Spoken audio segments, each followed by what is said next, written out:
Eto, Beb, dumating na yung bago nating order ng Murada brand. Kung napansin nyo, sa mga dati kong videos, meron na ako mga ganitong pinopromote. Well, actually, ginagamit ko naman siya every. Ayan, Beb, oh. Dalawa yan. Well, actually, kasi buy one, take one to ngayon. Naka-promo sale. Yan, ako sinubit ko na talaga.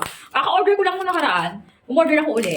Alam niyo naman, summer na. Huwag mo sasabihin hindi mo kailangan to. Very, very useful to at kailangan ito. Dahil, ayan, oh, SPF 60.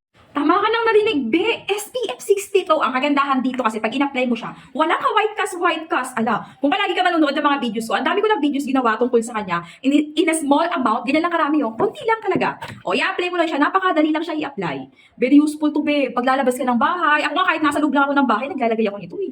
Tapos wala siyang white cast. Yung kagandahan sa kanya, wala siyang white cast. Tapos ganyan lang siya pag i-apply mo. Konting amount lang. Tapos SPF 60 na, o, diba? Yun ang kinaganda doon. Nakakaganda pa ng skin. Beb, ilalagay ko yung pinaka-link sa yellow basket. Lalagyan ko ng link dyan. Check nyo sa may yellow basket natin. Naka-price down to siya. Talagang napakaganda lang ng Murada na to. Try nyo guys ha. Check nyo na yan.